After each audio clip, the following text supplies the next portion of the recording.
And there's like so many different fallacies or mistakes in using something like the full body count from a decade-long civil war that was contributed to by a range of actors that should not have been contributing to it, to a month-long conflict that has killed 10,000 people.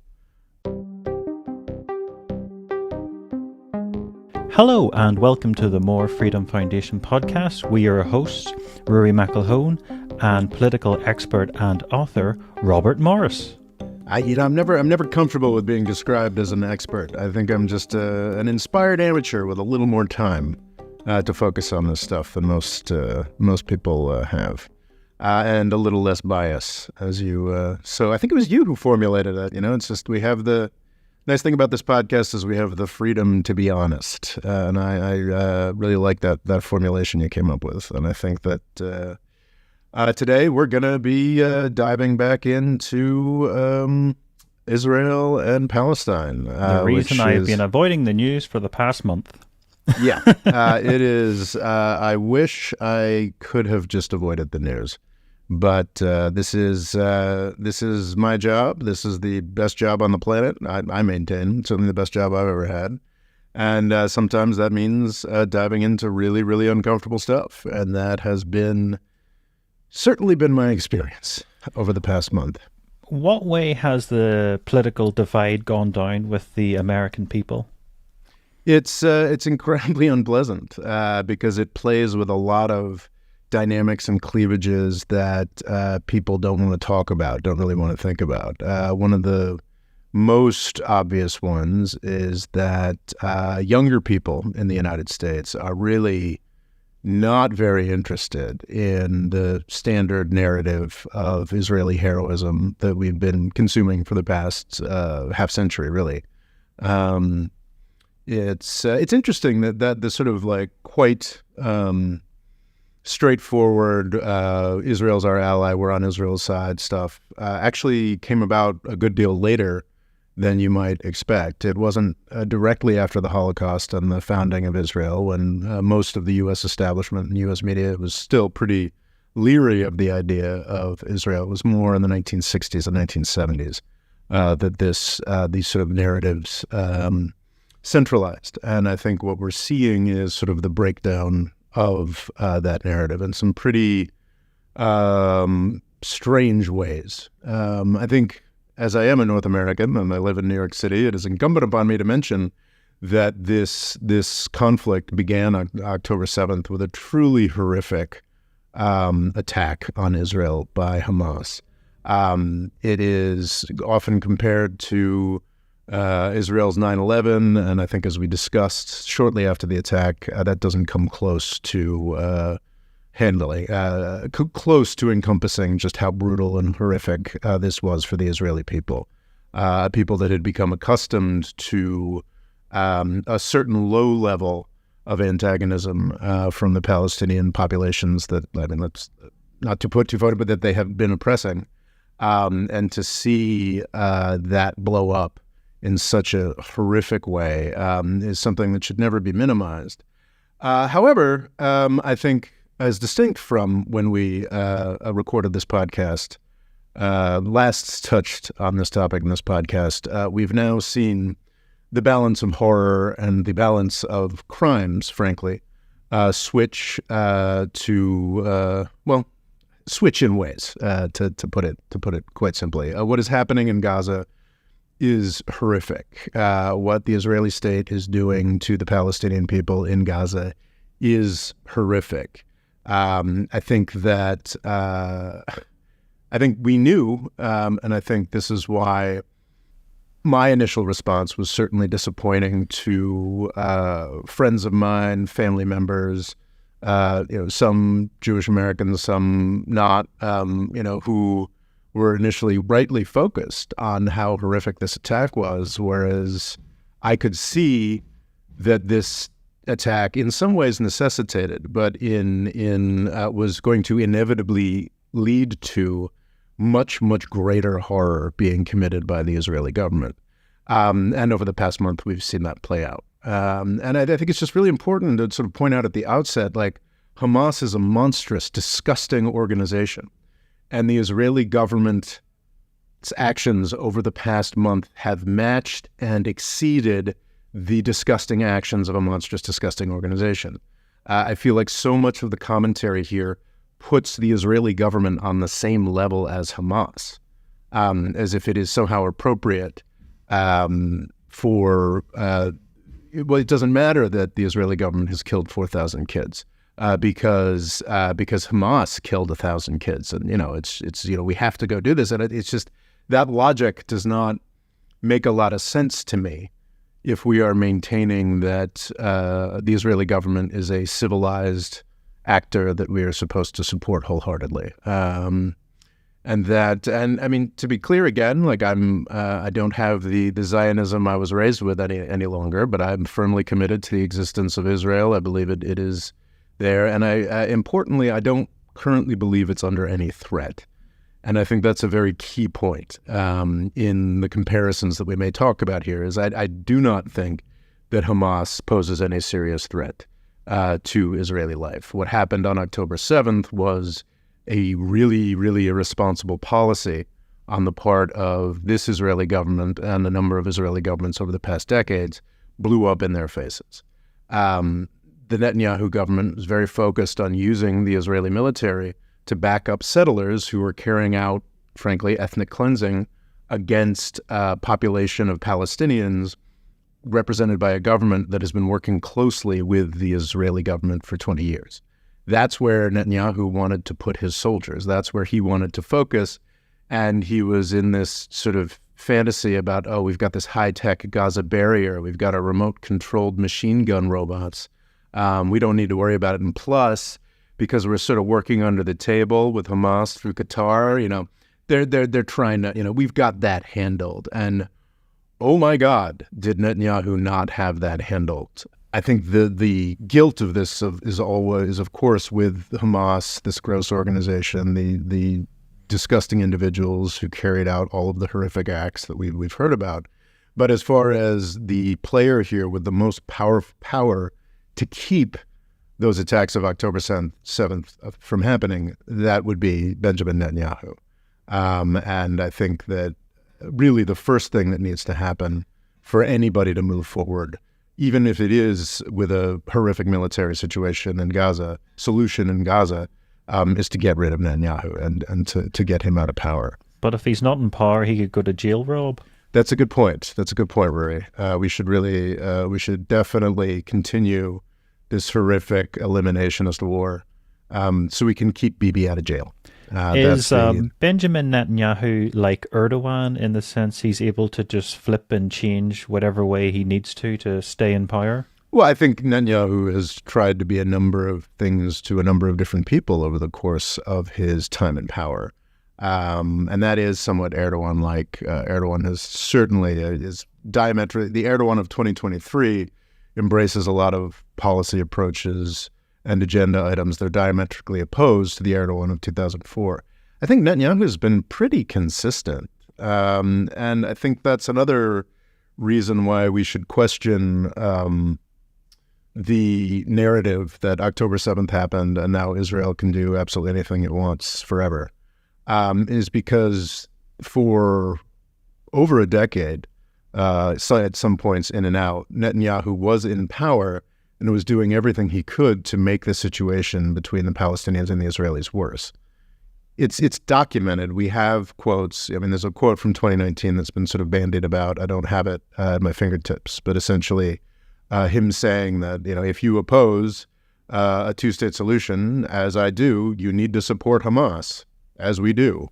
That is what Netanyahu did. And I think that can be a little overblown. Maybe he was drunk. Maybe he was putting things a little too explicitly. But I don't think it's wrong to say that the Netanyahu government vastly preferred the violent eliminationist Palestinian government in Gaza to the government that attempted to work with the Israelis and acknowledge the existence of Israel in the West Bank, because he wants the fight to continue. He wants the Palestinians to look like murderous savages, which is what Hamas is. rather than the people in the West Bank who tried desperately for 20 years to work with him and other Israeli governments. So yes, absolutely, October 7th required a horrific a response that would be portrayed by folks as horrific, but I don't think people are reckoning with the fact that it is decades of conscious policy by the Netanyahu government and other governments that have Israeli governments that led to the attacks of October 7th, and that the October 7th attacks are being used to follow a truly disgusting agenda of ethnic cleansing. I'm very confident calling it that. According to the definition of genocide that the United Nations uses, which I actually don't don't like, then what Israel is doing is genocidal. I've talked in the context of the Uyghurs, in the context of Russia and Ukraine, in the context of the Armenians, that I don't really like using the term genocide, because what the United Nations understands genocide to mean is vastly more expansive than what the general public understands genocide to mean. But according to the definition of genocide that we've been using to accuse the Chinese government, the Russian government over the past decade, the Israeli government is absolutely committing that. And that is the expansion of the idea of genocide to go beyond mere extermination to the idea of pushing people out of lands, taking activities that are destructive to the life of a people. Again, I don't prefer to apply the term genocide in this case or the Chinese case or the Russian case. I think it's inflammatory and stops conversations rather than and confuses people, frankly. But according to the definition of genocide that we've been throwing in China and Russia's face, that is absolutely what the Israeli government is committing here. And it is absolutely what the United States government is supporting. Before we get into the rest of this, I think I just want to say one thing about the body counts. The figure that we're running with as of Thursday, November 9th, is 10,000 dead in Gaza. It's very interesting that the President of the United States, for the first time, I believe, in the history of this conflict, has chosen to question the numbers. Because the numbers are so horrifically large. Biden was like, well, I don't know, that's Hamas's Ministry of Health. We don't know if those numbers are real. And of course, because Biden has said that, that is, we're talking about just sort of the discussion. You had asked about the discussion in the United States, and now this coupled with the fact that a couple Western news organizations may have overemphasized or misattributed the body count for one attack in the early days of this conflict. Those have been combined to create this narrative where, oh, it's all BS, and Hamas says 10,000 people have been killed, and that's not the case. And speaking as someone who does have a little more time to look into this stuff, that is utterly incorrect. First, on one level, the Gaza Health Ministry's numbers have always been respected. Are being used by Israeli media at this point. But aren't Gaza hospitals generally run by the UN? Well, Gaza hospitals are often run by the UN and other aid organizations from other countries. I mean, there was an Indonesian hospital that had been attacked, among a number of hospitals that have been attacked. But also, and what really extraordinary is every person in Gaza has a Israeli identification number, which kind of puts an identification number that is somehow facilitated through the Israeli government, which I think puts this conflict in a light that people don't really want to think about. I view Gazans and West Bank Palestinians, frankly, as Israeli citizens. They have no real government, neither of them, that exercises any kind of real sovereignty.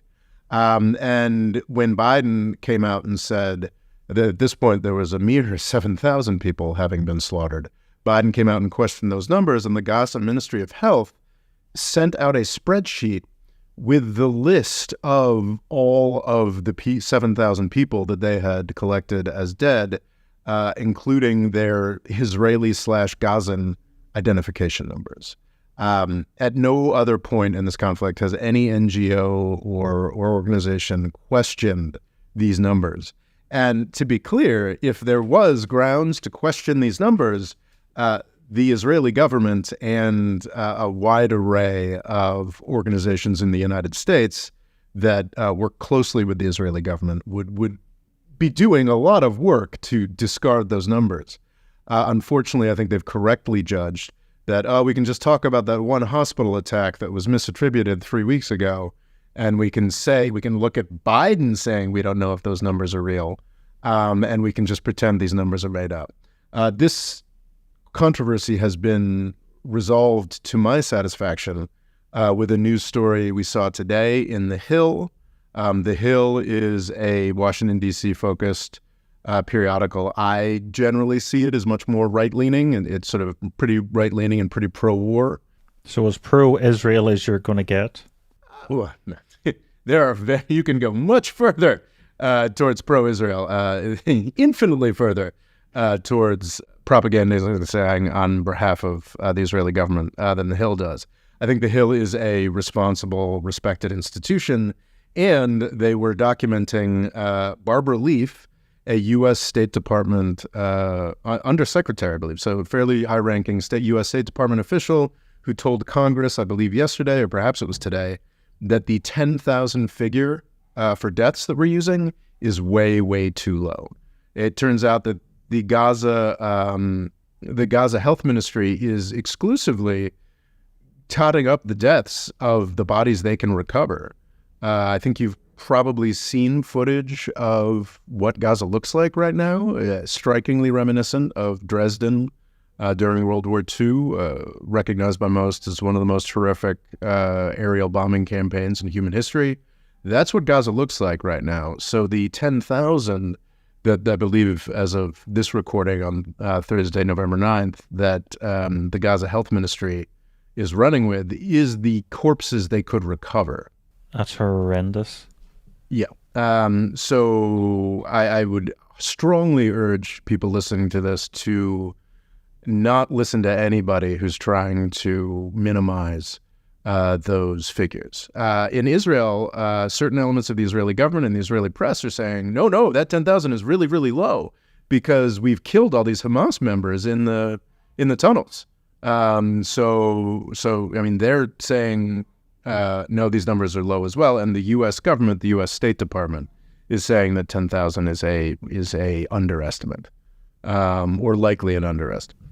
So there's no question. Benjamin Netanyahu once claimed that for every dead Israeli, they would kill 20 Palestinians.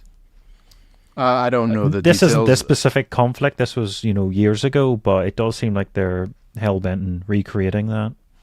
Well, the sad fact is, Rory, that in all of these conflicts, that's the 10-to-1 ratio is usually what happens. A certain number of Israelis are killed, and then 10 times as many. The fighting tends to stop, or perhaps the international pressure grows enough when the sort of 10-to-1 figure is exceeded.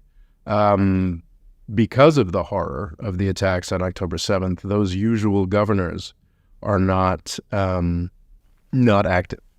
The U.S. government acknowledges that, I suppose, 1,400 Israelis were killed. I suppose when we get to an official number of 14,000 dead Palestinians, then perhaps we can talk about, maybe the 10-to-1 ratio is going to have start having an impact. But it's incredibly dark, and these numbers are very, very high. I think I'll probably do a more rigorous version of this in a couple weeks when frankly I expect the numbers of death in Gaza to exceed anything that has happened this century. But there's a lot of... What I've heard is that they've killed more civilians than Russia has during its recent conflicts, which is just horrific. Oh, yeah. And when you consider the amount of finger wagging America did to Russia, it's basically like, well, now you're essentially doing much worse. Yeah, and the key thing to remember here is that they've killed these many civilians in a month. The civilian deaths we're talking about, the civilians that Russia has killed, We're talking about most of 2 years at this point. To be clear, Rory, you can absolutely find estimates out there that say that the Russians have actually killed 40,000 civilians, or this, that, the other thing. But I believe that it's Ukrainian government statistics that say around that this war has killed around 10,000 Ukrainian civilians. And that's, again, out of a population of 40 million, more or less, Ukrainians. Yeah. Rather than the 2 million Gazans we're talking about. Well, to bring it back to your September 11th analogy, what is currently happening to Gaza is makes it look like a much smaller incident when you consider their population. Oh yeah. No, it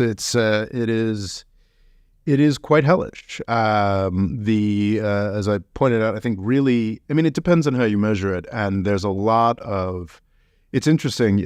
One of your initial questions that I failed to answer correctly was how is it looking in the sort of American information space? As I think I mentioned the last time we talked about this, the Israel-Palestine conflict is the one international issue that regularly spills over onto my personal, friends and family Instagram account, as opposed to the Instagram account I maintain for the More Freedom Foundation. Yeah, for the More Freedom Foundation. It has been fascinating and incredibly depressing to watch the evolution of that over the past month. I had a lot of people who never weigh in on political affairs. I'd say quite understandably horrified by the attacks of October 7th. Dear Jewish American friends of mine who talked about the insecurity that this made them feel, the sort of historical trauma that this brought up, and making some very strident demands about how we should all treat that and think about that attack, and 100% back up the Israeli government and what they were doing. It's kind of interesting now, a month later, most of those voices have gone silent. Most of my normie friends have moved on. Some of my friends, either they were before or they have become much more committed to the Israeli cause, and it is fascinating how the language has shifted. 3 weeks ago, it was, everybody must band together to crush Hamas. This is a wave of anti-Semitism. And to be clear, there is a wave of anti-Semitic attacks taking place in the United States, just as there is a wave of Islamophobic attacks. But those strident voices on my personal Instagram account have now changed, and they're saying, well, really, if you're not Jewish, and it's fascinating because they incorporate, if you're not Jewish or Muslim or likely to be a target of anti-Semitism or Islamophobia, stop commenting about this. Stop paying attention. It's not your conflict. You don't have the right to talk about this, as if it's an act of appropriation or racism to even discuss this conflict anymore. So we've got 3 weeks and a month ago, it's you absolutely must be outraged and insist that the U.S. government gets as committed to this as possible. And now these folks who, and this isn't like a sinister thing to say, the way Instagram works is there are memes that people repost. Most of my Instagram stuff is stuff that I say, but most meme wars around politics are just reposting other things. And the quality of things that people repost is changing very strongly. And what is being reposted now is not stand with Israel, back us up to the hilt. It's stop paying attention. This isn't your business. And I think that's frankly really sinister, because it is certainly the business of the U.S. taxpayer that is paying for this in large part. But it is in the interests of humanity to focus on this extraordinarily murderous crime. I think, is it the worst thing that has happened this century? I think the worst thing that has happened this century in terms of loss of life and imbalance of the conflict is probably still that first month of the George W. Bush administration going into Iraq. I think the figures of Iraqis killed are something like 30,000 people in a month. Truly, truly horrific. There's a lot of very fuzzy math and sort of, frankly, deeply ignorant misattributions. I'm not just talking about memes on Instagram now. I'm talking about the Atlantic Monthly. There was an article by Simon Sebag Montefiore, who's an excellent writer. I've enjoyed some of his books in the past and Russian history, though interestingly, his book on Jerusalem, I read about a decade ago, actually played a key part in demolishing the sort of Zionism that I grew up with, because his account was so blatantly one-sided that I was like, oh, this is absurd. And he took to the pages of the Atlantic Monthly to craft an intervention of that ilk a couple of weeks back. And in that, he said, well, you can't talk about, if you're talking about what Israel's doing in Gaza, you're an anti-Semite, because Bashar Assad killed 500,000 people in Syria. And it's just like, wow.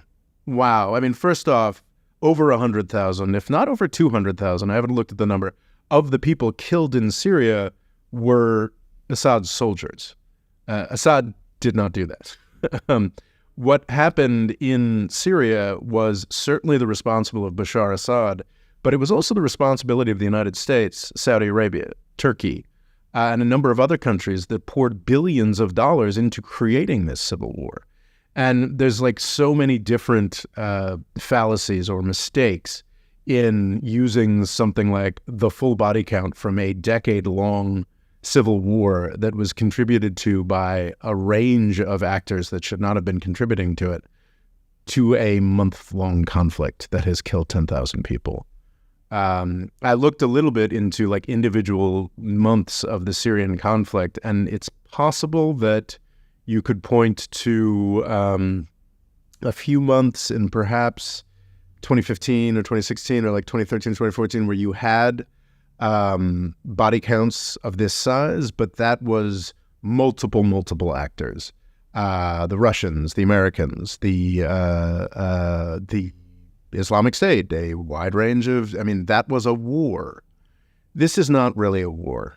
This is a really horrific policing action that is extraordinarily one-sided, and I do believe will very quickly, if it's allowed to continue at the pace that it has, blow any crime this century out of the water.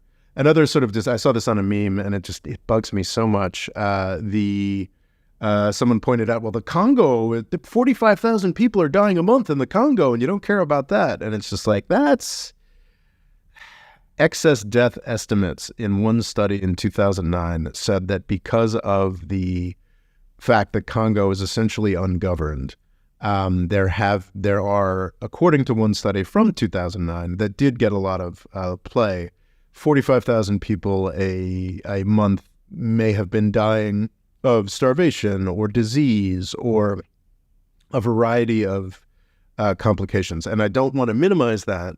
I believe it's a country of 80 to 100 million. I mean, that's horrific. Those numbers strike me as probably a little bit high, but that is an indisputable horror related to a lack of development. Not related to an American bomb flying through the top of your school. Also, when you're comparing yourself to the Congo, something's gone terribly wrong. Yes. So I think it's not, I mean, there are still some months of the Syrian civil war that are a bit worse. There's absolutely that first month of the United States rampaging into Iraq that might be a bit worse. But this is on the level of the worst things that have happened this century, and it is barely starting. Can you see this dividing some of America's allies, or at least making them less in favor of agreeing with America and going along with its ideas? What's been interesting is how little dissent there has been in Europe from my perspective. I do think that things are shifting just a little Ireland bit. on its own. Ireland is dissenting from Oh the. well, it's always been sort of pro-Palestinian, and there was a bit of a small ruckus when the or the EU was saying that its full sympathies are with Israel, and Ireland was a bit like, we didn't agree to this. So both the Taoiseach and the president were annoyed by that, but we're just a small country. Well, I think that there's. Well, I guess what we should talk about now is what the Israeli government wants to do. And I can't speak to what the mass of the Israeli public wants. I think there's been shifts within the Israeli public. I think in the initial week or so after these horrific attacks on October 7th, the kill 'em all attitude was very prevalent in, one of the reasons I've spent my life doing this project is that's what I was for 2 years after 9/11. And as I've said, 9/11 was a tempest in a teapot compared to, what the effects of the October 7th attacks are on Israeli politics. So in the initial week, the Israeli public was, let's kill them all. The Israeli government has been on that kill 'em all train and remains on that kill 'em all train.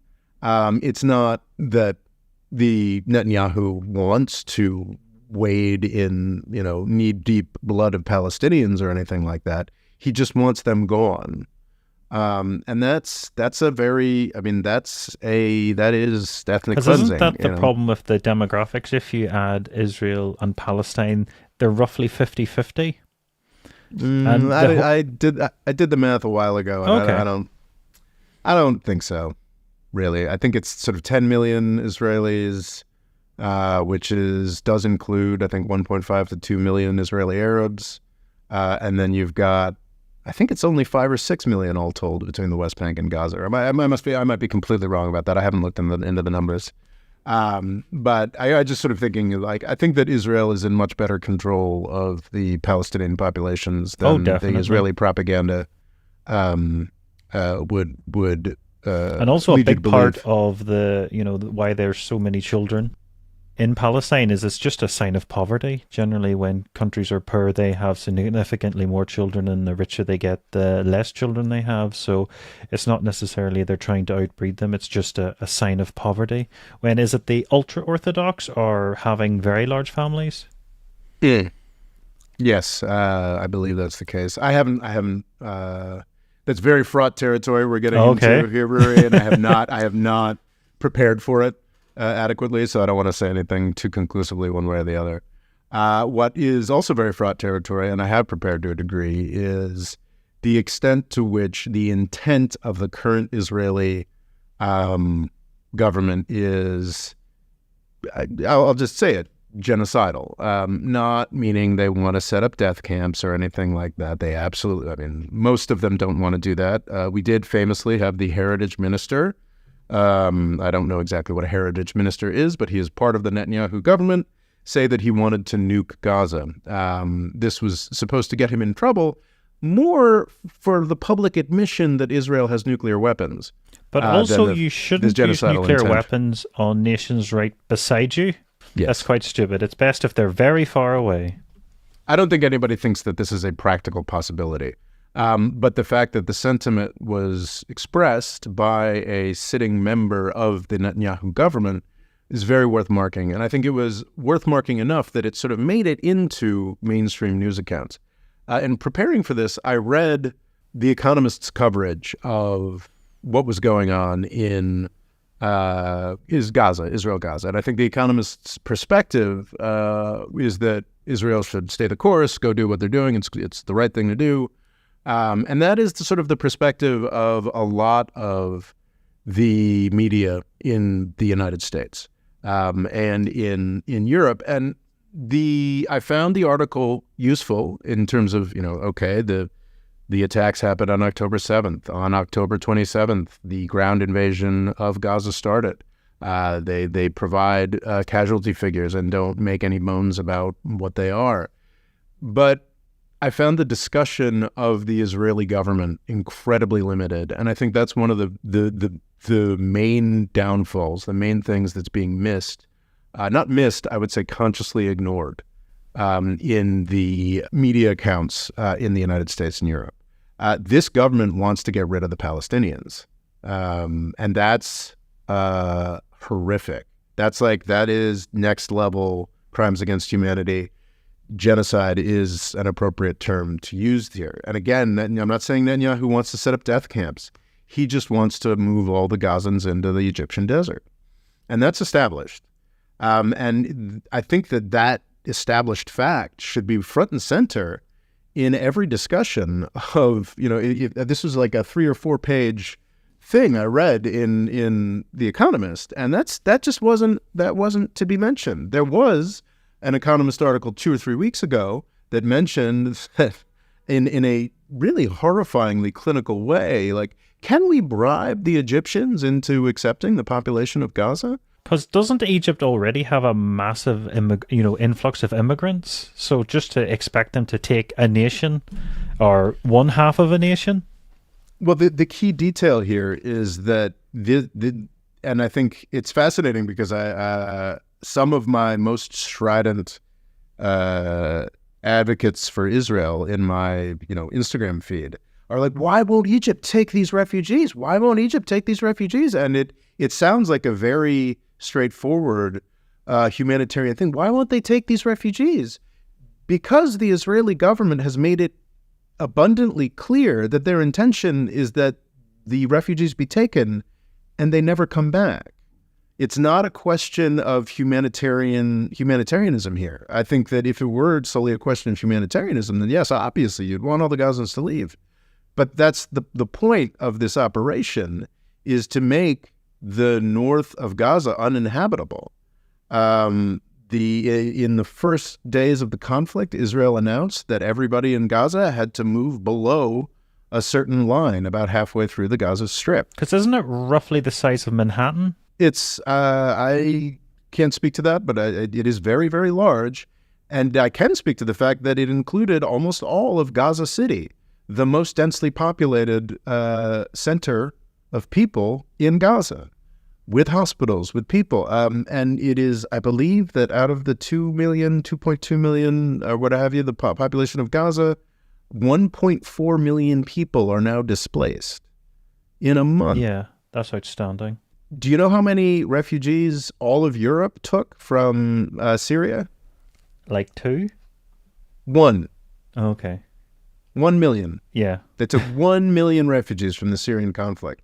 1.4 have now been sloshed to the bottom of Gaza.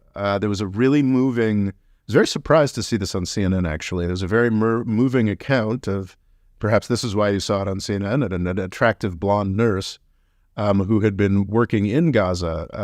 Anderson Cooper gave her a full 8 minutes to just talk about the true horror of what's going on in southern Gaza. I mean, they don't have water. They don't have fuel. She was talking about, as a privileged doctor and member of, I believe, Médecins Sans Frontières, the Doctors Without Borders, she had trouble getting drinking water. The Israeli government refused to allow any aid into Gaza between October 7th and October 21st for a 2-week period. While Netanyahu was pressuring the U.S. government and the Egyptian government to figure out how to move all the Gazans into Egypt. And that should be front and center in every discussion of this conflict, that the Israeli government, the current Israeli government, wants to ethnically cleanse Gaza. And that should be utterly disqualifying for the Netanyahu government. Like, I would love a ceasefire. I know there won't be one. I think they've agreed to like a 2-hour ceasefire a day or something. Yeah, that's actually strikingly reminiscent of Putin policies in Syria. Mm-hmm. Yeah.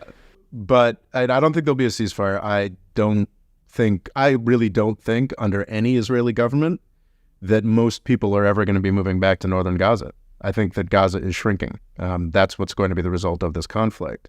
But to continue to work with Netanyahu, a guy who's explicitly tried to eradicate a nation, that's what he wants to do. He wants to rip the 2 million Gazans away from their land. That's just that should be in the first paragraph of every discussion of this conflict. And you know what? The liberal guy is still gonna, if he was the prime minister, is still gonna stamp out half of Gaza. I mean, that's what's happening.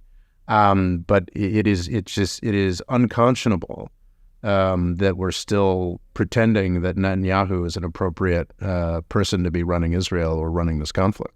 Has this affected Joe Biden's popularity? There's some. The question is, what is affecting Joe Biden's popularity? The U.S. media pinned Afghanistan on him instead of the generals that ignored 2 years of 2 U.S. presidents telling them to create a withdrawal plan, and that took his approval ratings down to Trump level and below. They're now even more abysmal. I think Trump mostly hovered around the 40% approval rating when he was president. I believe Biden is now in the mid-30s, mid to high 30s or something. It is atrocious, and there has absolutely been a connection to this Israel-Palestine war. Is it affinity with the Palestinians? Is it just sheer outrage at being expected to send billions of dollars to yet another foreign war? It is worth emphasizing just how completely discrediting this conflict is. For 2 years, as you pointed out, Rory, we've been talking about the horrors of Putin, the horrors of what he's doing to civilians, this, et cetera, et cetera, et cetera. We have to stand up for the little guy against this incredible oppressor.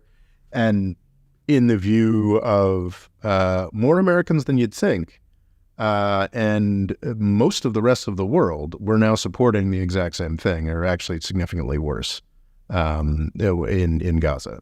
So that's really fundamentally discrediting, and I think even in the United States, that's pretty discrediting as well. And I think a lot of people are getting pretty sick, and which is a good thing, getting pretty sick of all the constant warring that we're expected to pay for. Is this very bad news for Ukraine, as it seems like they may have to come to some sort of agreement and, give away land since so much emphasis is now on Israel? No question. I do think the two things have been over-connected in the popular discussion. I think it's which is really not great for a Ukrainian populace that has got a really dark history with anti-Semitism to sort of create this new stabbed in the back by Israel legend is a really, really bad thing. I mean, Ukraine is one of the most, on a visit, it struck me as one of the most openly anti-Semitic places I've ever been, which has always impacted the degree to which I am sympathetic to Ukraine. Obviously, having a Jewish president is a huge step away from that. But Zelensky is now in a terrible, terrible position, and Israel is absolutely taking attention and funds away from Ukraine. However, the Ukrainian offensive was already petering out before October 7th. I think definitely since October 7th, the Ukrainians have realized that, oh crap, like this vital source of funding from the United States is a lot more vulnerable. So they've, I believe, the head of the Ukrainian armed forces took to The Economist to talk about how there was a stalemate, how they desperately needed more equipment and technology and this, that, and the other thing. And I do think that this restart of the Israel conflict has certainly exacerbated a really negative situation that Ukraine is in, but I think it really overstates it. I think that Ukraine would have been in this situation anyway. Maybe it would have taken another month or two before reality really set in and folks started talking about it so seriously. I mean, Europe actually needs to step up now. I don't think the United States is going to pull out funding or anything like that, but every 3 to 6 months, here's another $50 billion. I think that's probably reaching the end. The question is, can Europe be as generous as they want to be. The fact is, we have created a new South Korea in the middle of the Soviet Union's industrial heartland. We're not going to abandon it. But I do think that in the United States, there is a recognition that at a certain point, we're not going to continue to support them to the degree that we have. And that's, this is something that I was expecting since October, it was just about this time last year, I believe, the Russians mobilized. And it's just the mismatch in numbers there is just so extreme. That I thought we'd probably seen the last of the impressive Ukrainian victories, and unfortunately that has proven to be the case. Well, absolutely, the Israel-Palestine thing and the fact that that's such a lucrative opportunity for the U.S. military-industrial complex. One of the incredible details from the Economist article, I think I might get this wrong, but I think they said that in the first week, Israel dropped 6,000 bombs on Gaza. Mm-hmm. In the most intense month of the U.S. battle against the Islamic State in Mosul, which was an incredible profit center for the United States, the U.S. dropped 7,000 bombs. The U.S. military-industrial complex is making a tremendous amount of money off of this war. And so the focus is shifting in policy circles, and that is not good for Ukraine.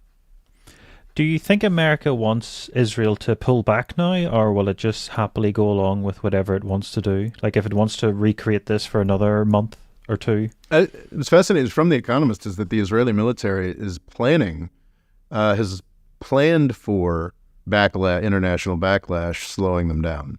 I think that they have this intense phase of the ground invasion, and then they expect to, I assume, just continuously occupy some parts of Gaza and have more of a... so now the Israeli forces have, I believe, sort of bisected the Gaza Strip, control a strip of territory there. I expect them to continue to control that and use that as a launching space for more targeted attacks.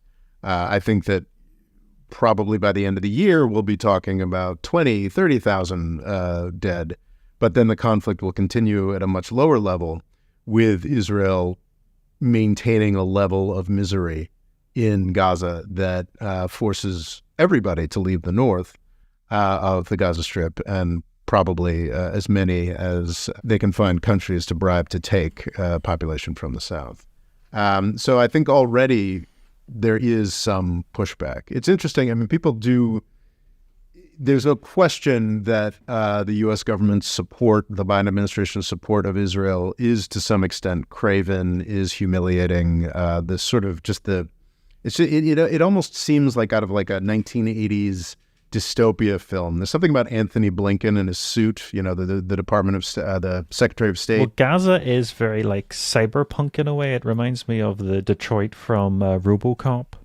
Yes, exactly. The Detroit from RoboCop. And just this idea of Anthony Blinken just looks like this corporate suit from an 80s movie who's saying all these platitudes, and he's flying around to talk to people, and he's just not impacting things really in the slightest. I mean, that's not true. I think he is he's keeping Arab leaders from going too far off the track. He's doing deals for Israel on the side. He's making certain that Israel has the cover it needs from Iran and Hezbollah to keep doing what it's doing. But there's just something there's something about that image.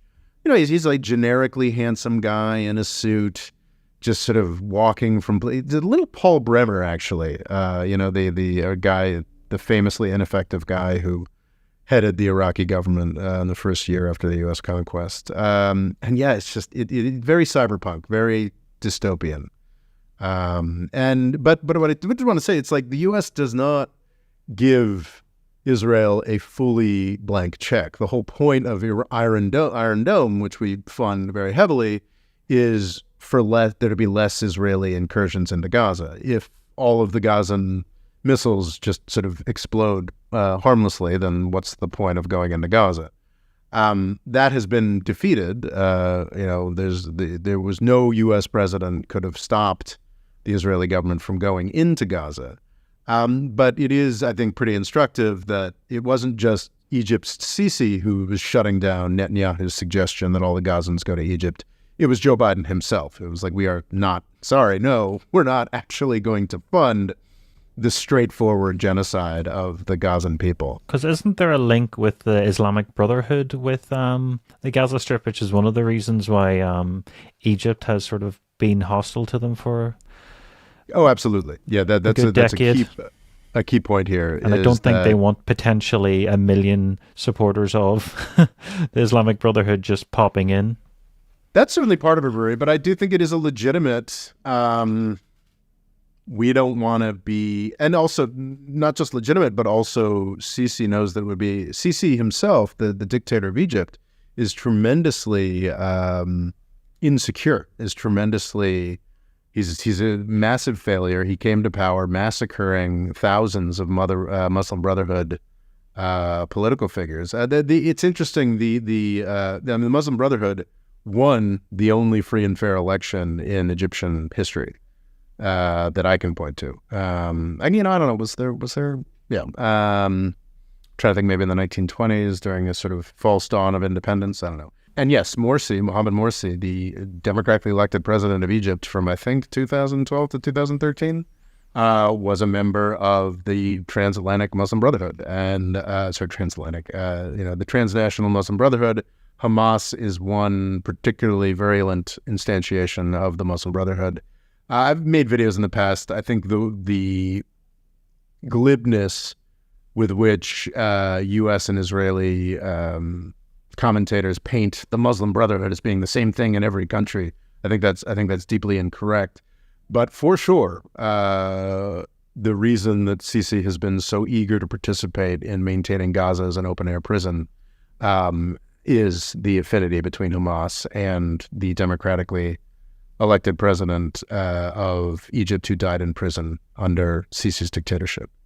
That is definitely something to point to. But Sisi, even given all that, Sisi is not going to be the Egyptian leader who facilitates the ethnic cleansing of Gaza, both for his, certainly for his own personal safety and the safety of his regime, but also to an extent, likely because his... of some personal principles on his point. It's a no-brainer for an Arab who cares about the Palestinians that he's not really down for their ethnic cleansing.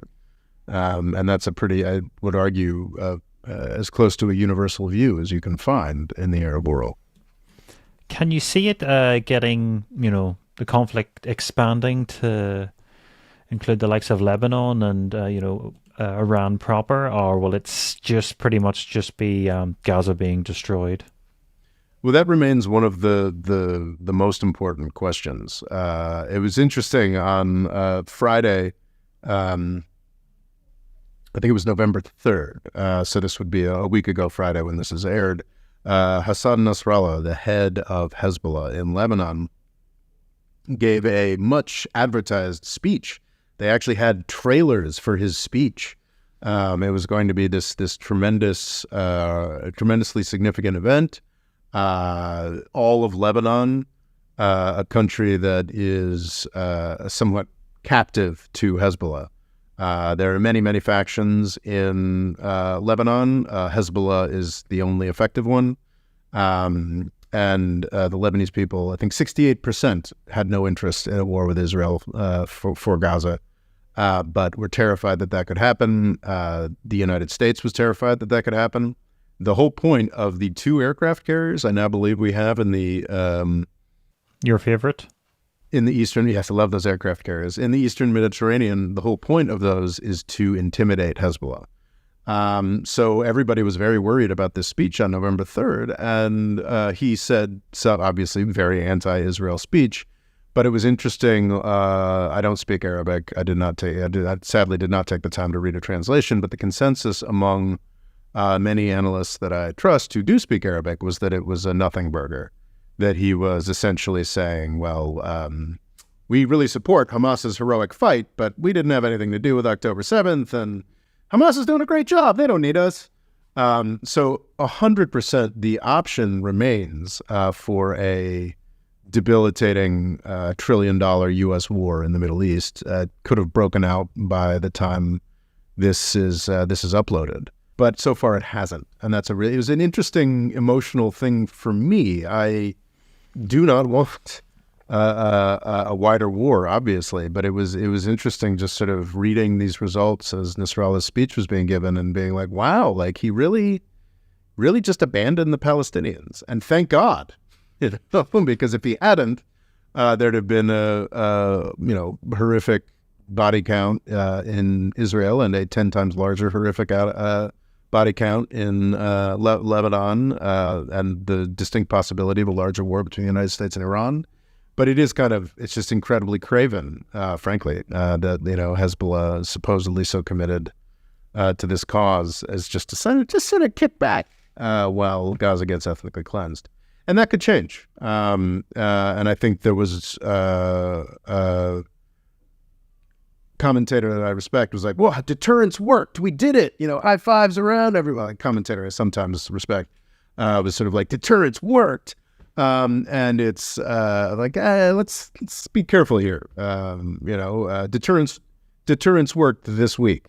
There are many, many more possibilities. I think it's entirely possible that the Israeli offensive could further intensify from this point. It's entirely possible that the Israeli offensive will go down a number of notches. But the plan for at least northern Gaza is pretty clear and is in the process of being executed. I do not expect large-scale Gazan population to return to the north of Gaza. That may sound pretty cynical, but I think that's kind of already what's happening.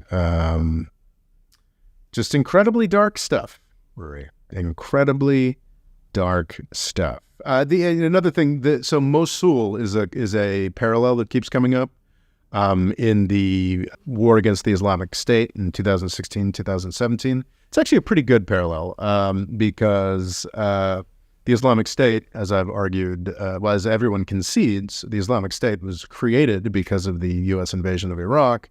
And as I have argued, and I believe most folks who've looked at the details agree, it wasn't just Bush going into Iraq, it was the Obama administration going into Syria and creating a free fire zone for jihadists that sort of really made the Islamic State happen. So the United States, between 2016 and 2017, killed 9,000 civilians bombing Mosul to kill the Islamic State that it had created.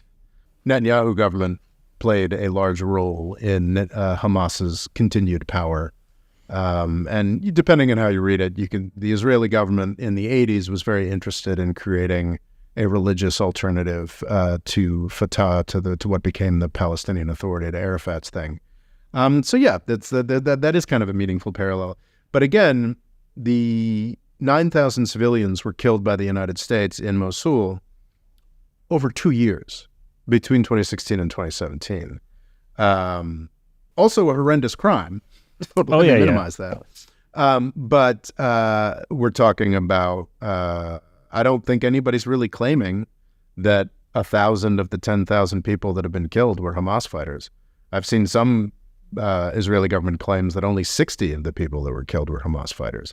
That's very. But normally, any males are considered to be combatants. Yeah, which is more difficult and less significant. Where a figure I saw, I think this came from a United Nations office. I don't know how reputable a United Nations office. That 70% of the people killed in Gaza are women and children. Hamas is a pretty patriarchal. Not a lot of women fight. Not the Kurds. Not a lot of female fighters in the extremist Islamic Hamas. That's just 70% women and children. So that's any glimmers of hope.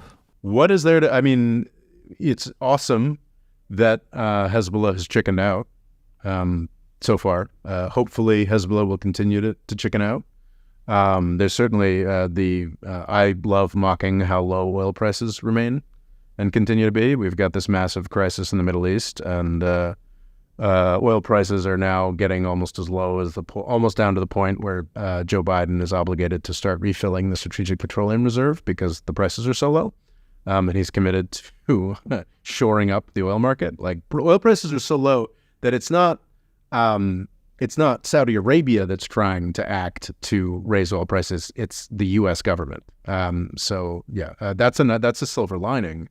But no, there's very little to be optimistic about here, Rory. I mean, I point people to a video I made 2 years ago saying that it's very likely that large-scale ethnic cleansing or genocide is going to become the policy of the Israeli government, and I did not expect it this soon. And it's tremendously sad, and I think it's certainly bad for the long-term prestige of the United States government that it is backing this to the extent that it is. Well, on that depressing note, we'll catch you next time. The More Freedom Foundation is also available on YouTube and TikTok. Rob's Twitter is RobOLaw, and he's also written a book called Avoiding the British Empire, What It Was and How the US Can Do Better. And music provided by Kevin MacLeod.